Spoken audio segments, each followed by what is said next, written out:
The president going to try to drain the swamp in Washington. It's been an uphill thing for him. I'm going to clean out the barn in Sacramento. I'm with him in terms of going after the career politicians and the special interests who are literally destroying the opportunity of people here in California. Stand by.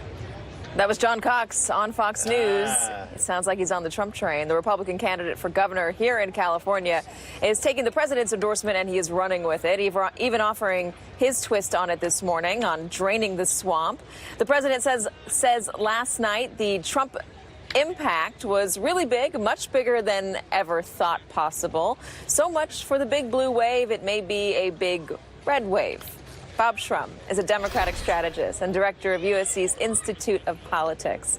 Sean Steele is a Republican National Committeeman in California. Gentlemen, thank you very much. Sean, to you, what is the Trump effect here in California?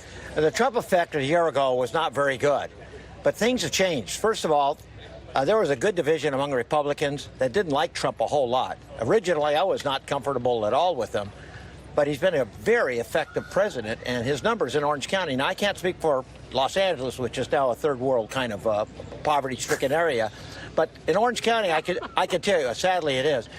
But I can tell you, well, you live there, so who's crazy? I would not call Los Angeles that. I think it's actually got a lot. It's got the highest percentage of poverty in America for any major county in the story. Because of the cost of housing. Yeah, now, why don't you answer the question instead of just trashing Los Angeles? Wait, are you the one in charge of this program? You know what's changed here? Hold on, guys. I'd like to talk to Katy, not to you. Cool. Yeah, but you're not. You're the one that's not in charge of this show. Guys, you're not answering there's the question. There's a good Democrat hack partisan for you. But gentlemen, let's go forward. By the way, Orange County hack is just what. Shut up. Why don't you just win a race once in your life? You lost every race you've ever been in. Guys, I'm going to kick you both off. Unless you calm down. I didn't intrude. I didn't start this. Both of you, just stop. He did it. Bob, typical you Democrat. answer what you want to say, and then we'll let Sean talk. A lot has changed in California in the last year. Republicans are now the third party in the state. They're behind Decline to State. Donald Trump is very popular with Republicans, and his endorsement, in my view, is what propelled John Cox to the Republican nomination, aided by the ads that were put on by Gavin Newsom, which attacked him as a conservative, and Newsom knew exactly what he was doing. Now, that's been a huge asset for Cox in the primary. I think it's a big lead weight around his neck in the general election. The president's popularity in this state is about 25%.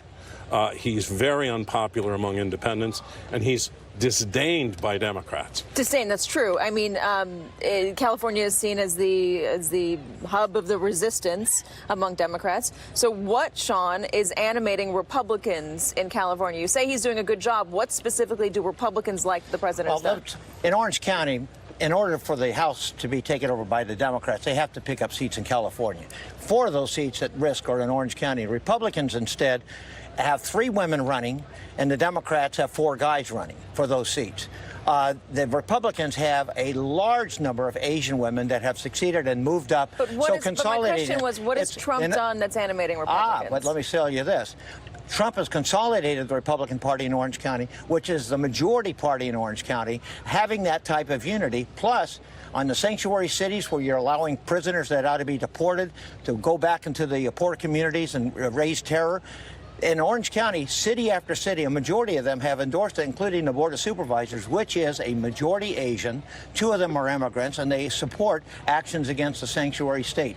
Those issues are powerful for the Republicans. All 4 Republicans are going to get reelected or elected. Are you so confident of that, Bob? Listen, this is the Republicans got a majority vote in all the congressional seats threatened. Well, yeah, that's because there were 12 Democrats running in each of those races. Are you confident that if the Democrats can solidify their support behind one candidate, they're going to lose? They're going to lose. Bob, what do you think? Look, these issues don't work in California. They may work for this Republican base. Sean doesn't want to talk about the fundamental math here. Fundamental math is Republicans are about 25% of the state. Trump has about 25% approval.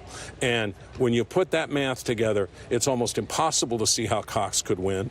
And I will bet money that the Republican Governors Association, which is very bottom line about this, won't put a dime into this state. Or if it does, it certainly won't put $10 million in, which is what it would have to do. Christina Bellantoni just said the same thing a moment ago, or a few minutes ago in this show. Gentlemen, we're going to have to leave it there. You took up too much time arguing with each other. I'm sorry, but he's going to tell you how many Senate races, governor's races, and prime ministers he's elected. There he goes again. Bob Trump, Thanks, Sean Katie. Steele, thank you guys for coming.